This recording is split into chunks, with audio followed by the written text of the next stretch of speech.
कैसे हैं आप सभी लोग। उम्मीद करता हूँ आप सभी लोग बहुत ही अच्छे होंगे। तो आज की इस वीडियो में हम पढ़ने वाले हैं क्लास 10th के बहुत ही मोस्ट इम्पोर्टेंट टॉपिक कि विलोपन विधि द्वारा समीकरण को कैसे हल करते हैं। हम दो चरों वाले रैखिक समीकरण ले लिए हैं, इसको विलोपन विधि द्वारा हम हल करेंगे। विलोपन का अर्थ ही होता है गायब करना। ठीक, किसी एक का मान हम विलोपित गायब करके दूसरे चर का मान निकालेंगे, फिर समीकरण 1 या 2 में रख के उसका मान दूसरे का निकाल लेंगे। तो इसको आसान तरीके से लगाने के लिए सबसे पहले हम दो चरों वाला रैखिक समीकरण लिए हैं। सबसे पहले इसको हम समीकरण का नाम दे देते हैं, इसको मान लेते हैं समीकरण 1 और समीकरण इसको 2। अब हमें क्या करना है, सबसे पहले आसान तरीके से लगाने के लिए ये जो x का गुणांक दिया है दूसरे वाले का, उसमें पहले वाले समीकरण में साधारण तरीके से गुणा कर देना है।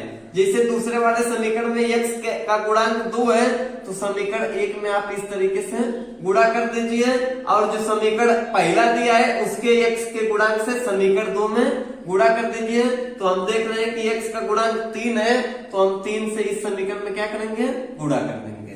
अब गुणा इस तरीके से करेंगे दोनों पक्षों में, 2 का गुणा 3 में करेंगे, 2 3 6 x अब प्लस 2 गुणा 4 में करेंगे, 2 चौको 8 y अब बराबर, देखिए 2 का गुणा 10 में करेंगे, 2 दाम में 20।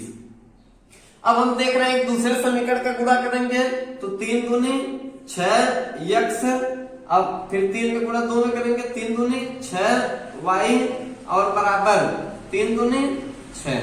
अब हम देख रहे हैं कि यहाँ पे समीकरण में x का मान दोनों क्या हुआ, बराबर। हमें साधारण तरीके में सिर्फ यही करना है कि या तो x का मान या तो y का मान बराबर करना है। हालांकि यहाँ पे x का मान बराबर हो गया तो हमें घटा देना है।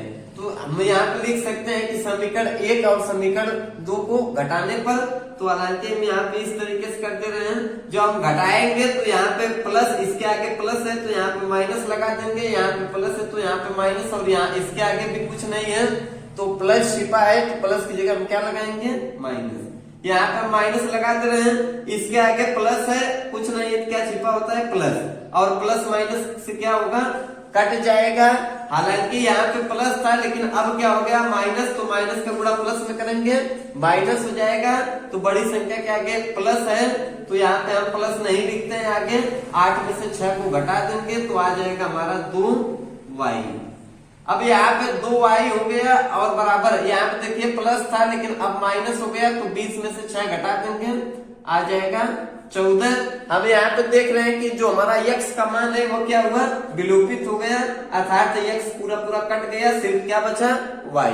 तो हम इस y का मान आसान तरीके से निकाल देंगे, लिख देंगे y बराबर 14। हम जानते हैं कि यह बाएं पक्ष में गुणा है, उधर दाहिने पक्ष में ले जाएंगे, पक्षांतर करेंगे तो किसमें चला जाएगा, भाग में। तो यहाँ पे लिख देंगे भागे 2 और y बराबर भाग दे देंगे 14 में, तो देखिए 2 1 2 और 2 7 14। तो आसान तरीके से हमारा y का मान क्या निकल कर आया, 7। अब हमें x का मान तो विलोपित हो गया, y का मान पता चल गया। अब हम स्वतंत्र है, या तो y का मान समीकरण 1 में रखें या तो y का मान समीकरण 2 में रखें, जिससे y का मान प्रतिस्थापित करके रख कर x का मान आसानी से निकाला जा सके। तो यहाँ पे हम लिखेंगे, इस तरीके से लिख देना है कि y का मान आप किसी समीकरण में रख सकते हैं, चाहे समीकरण 1 में रखें चाहे समीकरण 2 में। तो लिखेंगे y का मान समीकरण 1 में रखने पर, समीकरण 1 में रखने पर, ठीक। तो समीकरण 1 हमारा ये पूरा सिर्फ इतनी है, इसको हम नहीं मानेंगे, सिर्फ इतनी है समीकरण है। समीकरण कुछ नहीं तो आप यहाँ पे एक लाइन उतार दीजिए, 3x प्लस 4y और बराबर 10।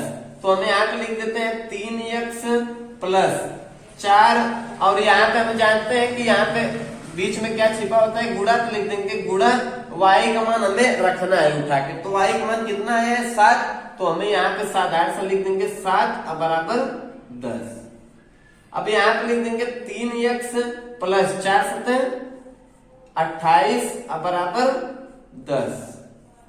अब देख रहे हैं कि 3x बराबर 10 यह प्लस 28 है, 75 कर देंगे दाहिने तरफ तो हो जाएगा माइनस 28, तो लिख देंगे 3x बराबर।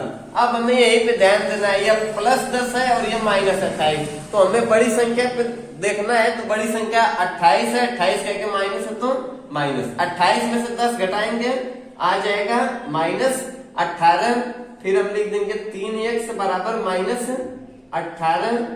हम जानते हैं यहाँ देखिए x बराबर माइनस 18 अब बटे ये 3x बाएं पक्ष में गुणा में है, 75 कर देंगे तो किसमें हो जाएगा भाग में, तो हो जाएगा 3 काट देंगे 3 एक नंबर 3, 3 6 18, तो हम यहाँ पे हमारा आसानी से आंसर आ गया -6।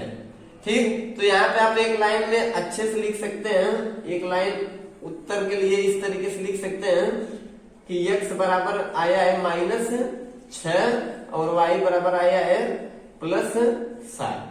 तो इस तरीके से आसान तरीके से विलोपन विधि से दो रैखिक चरों का समीकरण आसानी से हल करके x और y का मान आसानी से निकाल दिया गया। वीडियो यदि आपको पसंद आता है तो वीडियो को लाइक कमेंट करें और चैनल पर नए हैं तो चैनल को सब्सक्राइब करें।